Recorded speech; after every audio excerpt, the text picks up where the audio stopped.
Chào các bạn đã đến với kênh Món Ngon Hồ Gươm. Hôm nay tôi mời các bạn cùng vào bếp để nấu món bún thang, món ăn đặc sản của Hà Nội.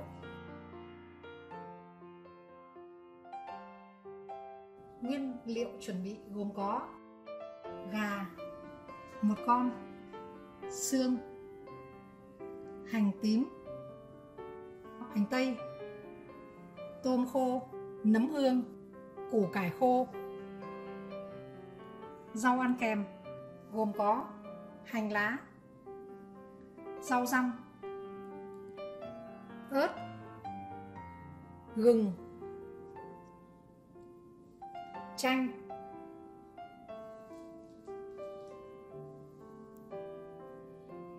giò lụa, trứng gà, bún. Ngoài ra, các gia vị thông thường để nấu và trộn gồm có muối, dầu ăn, nước mắm, mắm tôm, giấm, bún. Tôi đã giới thiệu xong tất cả các nguyên liệu để chuẩn bị nấu cho món bún thang Hà Nội. Bây giờ bước đầu tiên chúng ta cần làm là phải trần xương ống. Các bạn cho xương vào trần các bạn nhé. Tôi cho một thìa cà phê muối. Cho nhiều hơn một chút cũng không sao.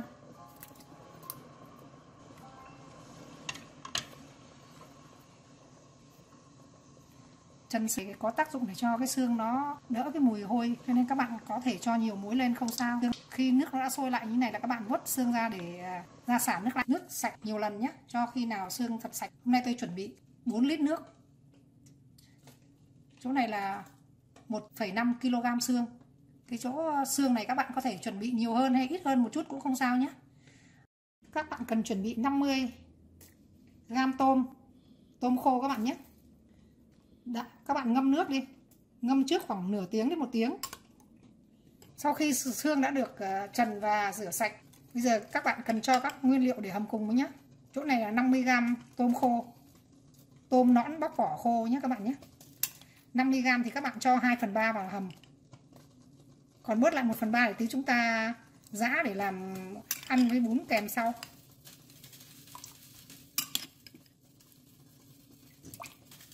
Đó. Rồi các bạn chút luôn cả cái nước ngâm tôm vào đây. Cái món bún thang Hà Nội này cái nước dùng nó nổi trội ở cái món tôm khô. Các bạn cho hầm cùng vào. Tiếp tục tôi cho hành tím 4-5 củ như này các bạn nhé. Hành tím này không cần phải nướng, các bạn cho luôn trực tiếp vào. Hành tây, hôm nay cái củ hành tây này rất lớn cho nên tôi cho 2 củ. Còn các bạn có thể cho gia giảm thêm nhiều lên hoặc ít đi cũng được. Đó. Chờ cho nước nóng lên một chút các bạn cho gà luộc cùng nhé. Cái món nước dùng này bắt buộc phải có tôm khô đấy các bạn. Mà các bạn lưu ý chọn tôm khô là phải chọn cái loại tươi ấy nhé. Không to hay nhỏ không quan trọng, bằng là tôm phải tươi. Khi ngửi cái mùi nó thơm là một, thứ hai là nó không có cái mùi khó chịu ấy, thì khi ta hầm nước dùng này nó mới ngon được. Bây giờ các bạn cho 2 thìa cà phê muối nhé.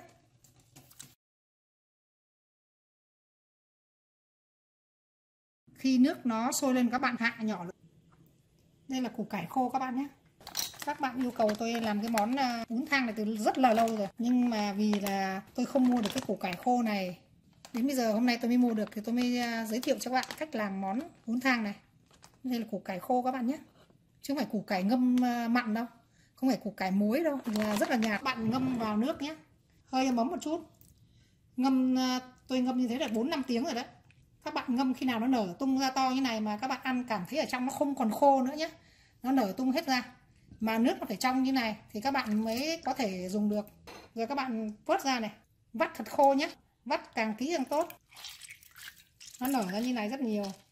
Các bạn cứ ngâm nhiều lên một chút, xong các bạn cho vào trong lọ, ăn không hết cất vào tủ lạnh ấy để ăn dần. Bây giờ tôi pha cái nước để trộn củ cải này. Nước mắm. Với chỗ củ cải này tôi dùng 3 thìa cà phê nước mắm, 3 thìa cà phê đường,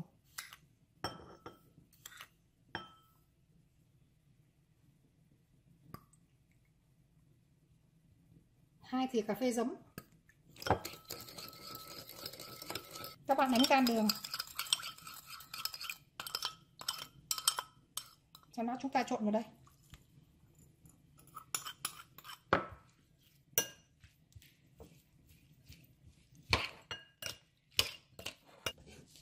Các bạn cần có một chút gừng này đập dập nhé.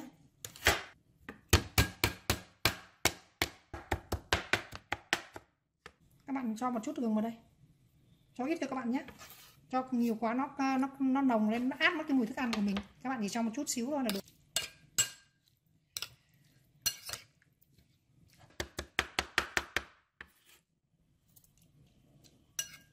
Ngon rồi các bạn ạ. Giờ chúng ta để cái này sang bên nhé. Tiếp tục lại sơ chế tiếp.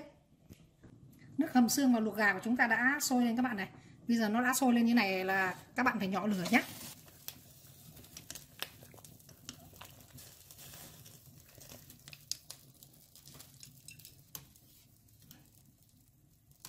Trong quá trình hầm xương hoặc là luộc gà các bạn phải hớt bọt.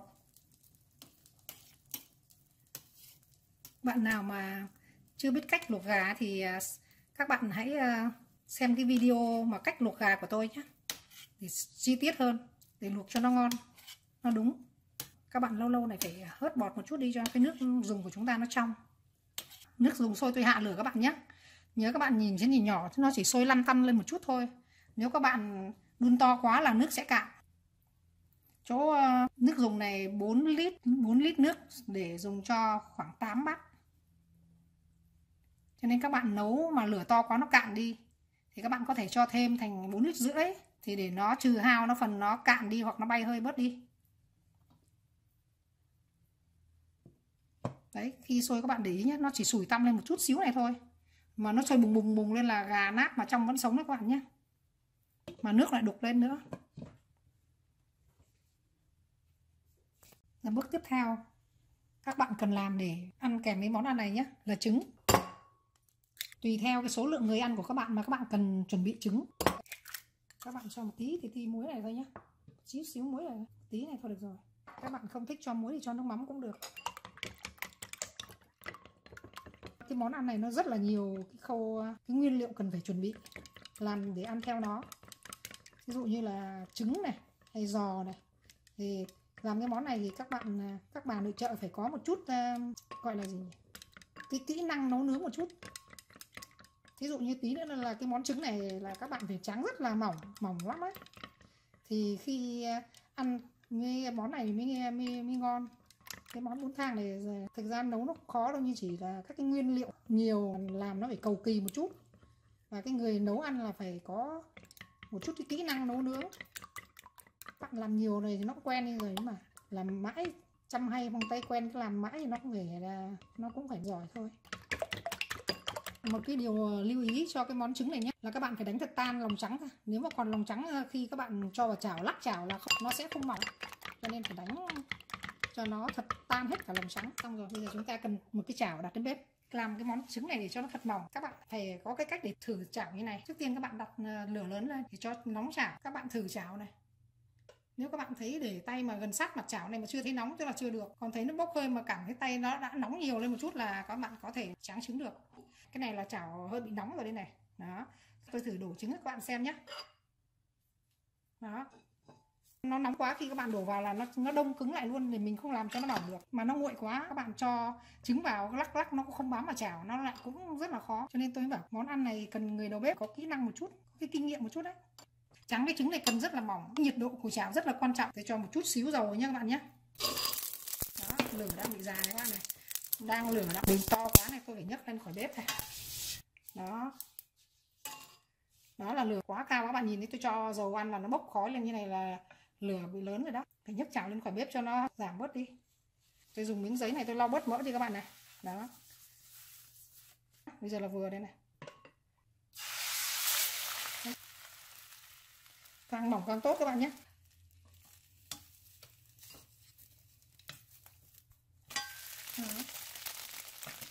Lật xuống các bạn bỏ ra ngay. Các bạn thấy rất là mỏng không ạ?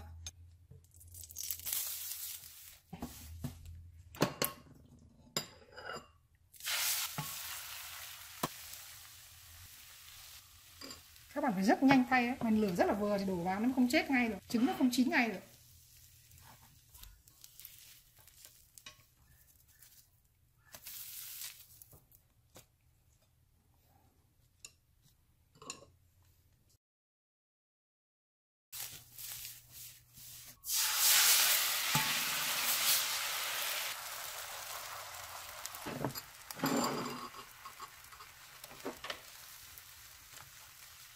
Lúc đổ trứng vào các bạn để nhiệt độ thật nhỏ.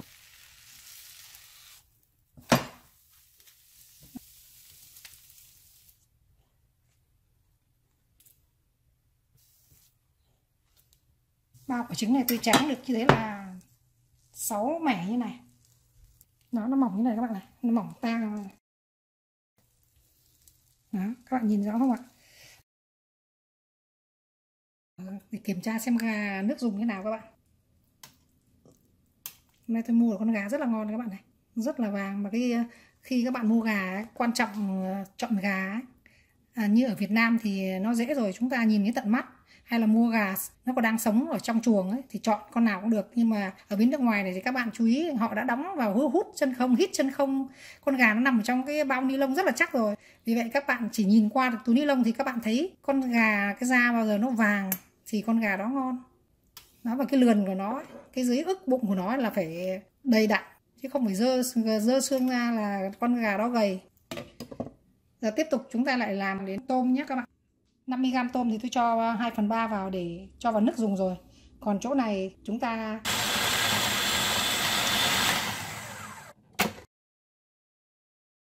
tôm tôi đã xay xong các bạn. Nếu mà các bạn nào không xay thì các bạn giã hoặc làm nào cho nó nhỏ như này. Giờ bước tiếp theo chúng ta cần phải làm là rang cái tôm này lên nhé. Rồi chảo nóng các bạn cho tôm vào này.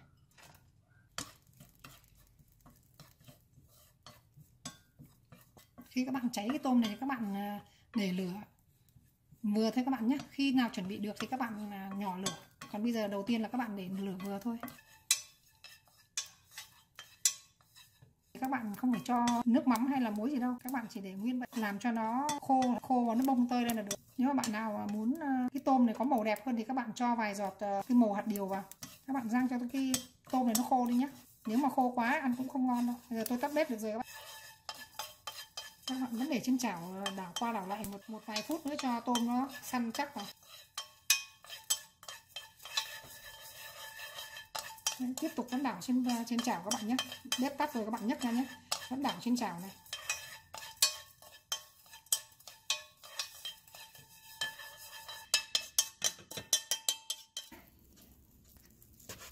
Cái món này cái gì nó phải thật nhỏ mà thật là tinh tế, thật là thanh, mỏng, cái gì cũng mỏng, thật mỏng đó. Nhỏ, thật nhỏ luôn đó. Đó, mỏng như tờ giấy polymer này.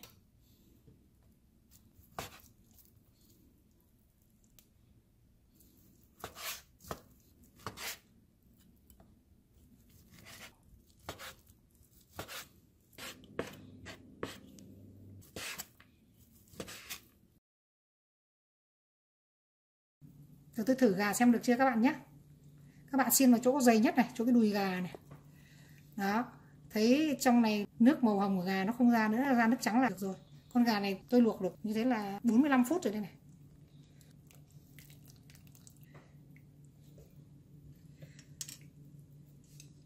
Các bạn, nước xương bắt đầu hầm được 45 phút đấy các bạn này. Các bạn cần phải ngâm con gà này vào nước lạnh các bạn nhé. Các bạn nào mà chưa quen luộc gà này, các bạn xem ở cái bài cách luộc gà ở video trước của tôi. Bước tiếp theo là thái trứng thật mỏng. Muốn cắt nhỏ các bạn phải cuộn thật chặt nhé.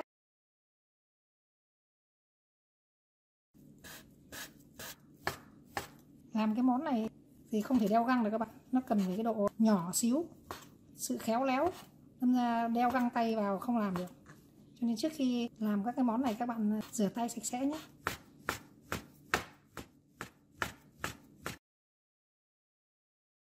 Tại sao người ta gọi cái món này là món bún thang? Vì là tí nữa chúng ta khi mà trình bày ra cái bát thì cứ mỗi thứ một tí là như là bốc thuốc bắc ấy, đâm ra người ta gọi là bún thang.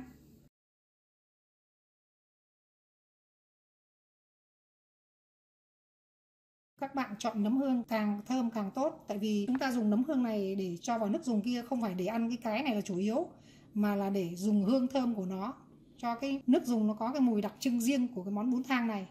Vì vậy các bạn khi mua cái nấm hương này, các bạn loại nào nó thơm mà nhỏ cũng được. Cái nấm này thì trông nó không đẹp lắm nhưng mà lại rất là thơm. Nấm rừng đấy các bạn, nấm ở Sapa đó.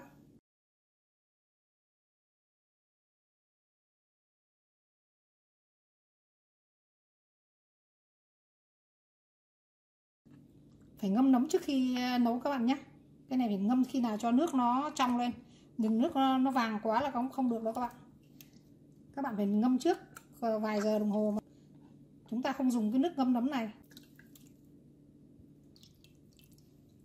Xương tôi đã hầm được 3 tiếng rồi. Bây giờ các bạn cần cho nấm hương vào. Các bạn không nên cho nấm hương sớm cùng với lúc ban đầu cùng với xương. Tại vì chúng ta hầm xương 3, 4, 5 tiếng mà cho ngay nấm hương vào từ lúc đầu thì nấm sẽ nát, nó ra nhiều cái nước màu đỏ, làm cho cái nước dùng của chúng ta không có màu sáng và đẹp nữa.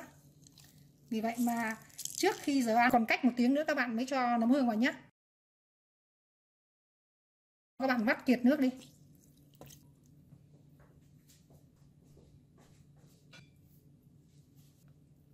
Đặc trưng nhất của cái món bún thang này là có tôm khô và cái nấm hương để làm cái nước nó có một cái hương vị rất là lạ, rất là thanh và rất là thơm. Nó không giống các cái món nước dùng khác là vì thế. Bây giờ tôi nêm nếm lại các bạn nhé. Tôi đã cho vào đây 2 thìa cà phê muối.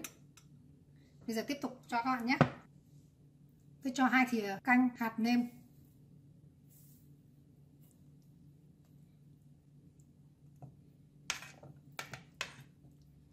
Cái nồi hầm này các bạn phải hầm trên 3 tiếng thì mới sử dụng tốt được, mới ăn nó mới ra hết nước ngọt được. Các bạn phải hầm 4 hoặc 5 tiếng.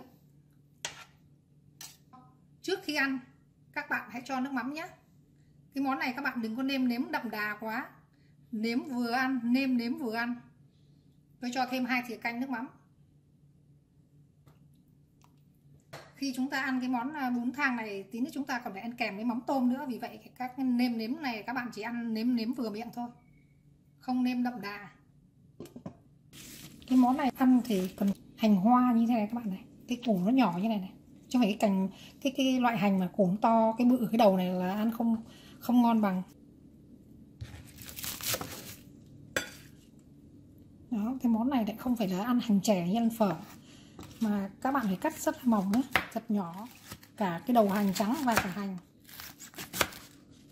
Đó, cái món này cái gì nó phải nhỏ xíu mà thật thanh, thật là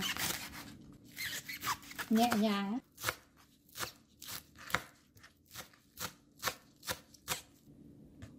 Các cái món ăn của người Hà Nội thì bao giờ cũng rất là tinh tế.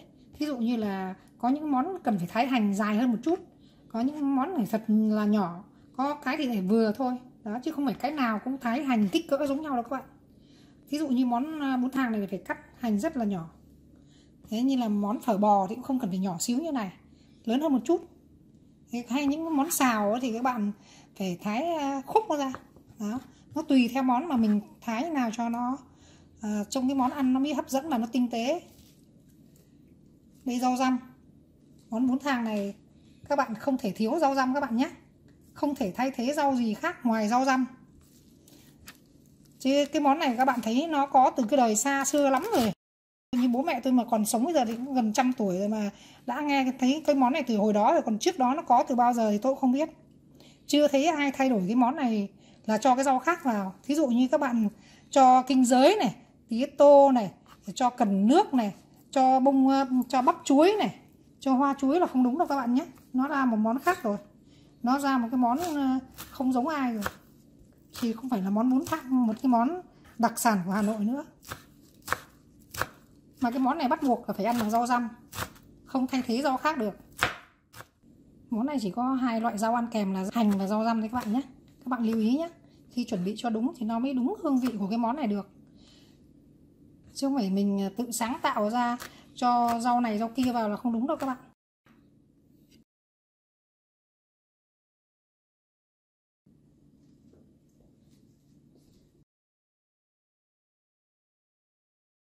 Sau khi gà luộc chín, các bạn ngâm vào nước lạnh nhé. Rồi khi để nguội, các bạn chuẩn bị ít dầu và phi hành, trộn một chút nghệ, các bạn quét lên mình gà như này, giống cái bài mà tôi đã hướng dẫn các bạn đó, cách luộc gà đó. Bạn nào chưa xem được thì xem cái đó nhé. Tại vì video này làm rất là nhiều cái thứ nó nhỏ nhỏ, cho nên là tôi không nói cụ thể luộc gà như nào. Cái chân và cái cổ này các bạn tiếp tục cho vào hầm. Đó, các bạn nhìn cái nồi nước dùng bây giờ ngon không ạ? Trông rất hấp dẫn. Ăn cái món này các bạn không cần phải chuẩn bị gà to hay là nhiều đâu các bạn nhé. Tại vì thực ra cái con gà này nếu mà để cho vào bát, từng bát một thì không hết cái con gà đó, nhưng mà không dùng hết, các bạn để phía ngoài để ăn chấm ngoài cũng được.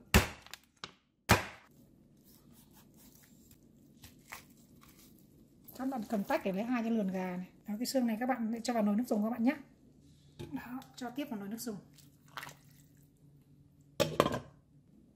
Rồi 2 cái ức gà các bạn cắt lát. Cắt lát cũng thật mỏng.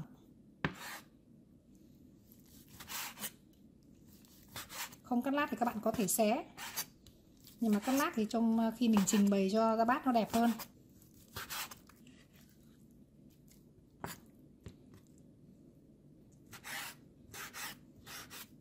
Cái món này cái gì cũng cần phải nhỏ xíu ạ. Tất cả các cái xương lọc của gà này các bạn cho tiếp vào nồi nước dùng nhé. Các bạn lưu ý, các bạn đừng có cắt hết cả toàn bộ con gà ra, mà các bạn sẽ sử dụng cắt từ từ một thôi. Các bạn áng chừng số này 4 bát hay 6 bát, từng này là vừa, thì các bạn dừng lại. Khi thiếu thì các bạn sẽ bổ sung sau, còn để khi mà các bạn đủ số lượng bát rồi thì các bạn thịt gà này các bạn cũng có thể chặt ra chấm phía ngoài.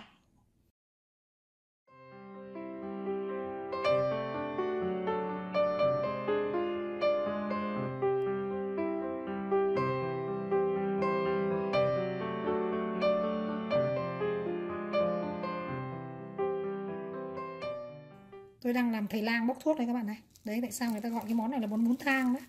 Nó giống như ông thầy lang đang bốc thuốc đấy. Bốc từng xíu một thế này này các bạn.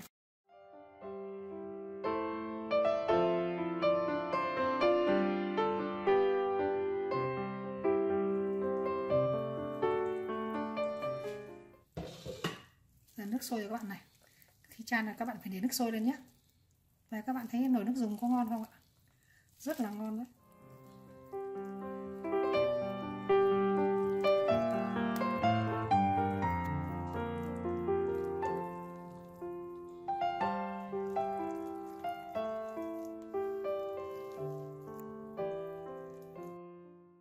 Để cắt mấy lát ớt này các bạn.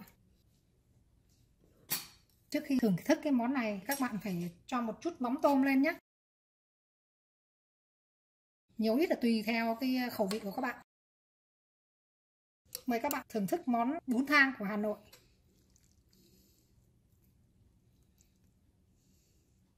Khi ăn thì các bạn ăn kèm với cái củ cải ngâm này các bạn nhé.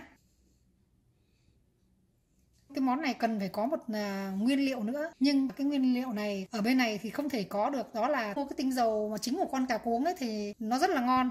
Nếu mà các bạn mua không có tinh dầu chính của con cà cuống mà người ta đã pha chế thì tôi lại không thích cái mùi đó, nó rất là nồng. Các bạn nào mà ở Việt Nam mà có cái đó thì cho thêm vào. Các bạn chấm cái đầu đũa vào cái đó, cho vào đây một tí thôi, chấm một cái tí đầu đũa vào cái bát này thôi, chứ cho nhiều quá nó hắc. Mời các bạn cùng ăn thử nhé. Món ăn của chúng ta đã hoàn thành. Chúc các bạn vào bếp thành công với món ăn này. Xin chào và hẹn gặp lại.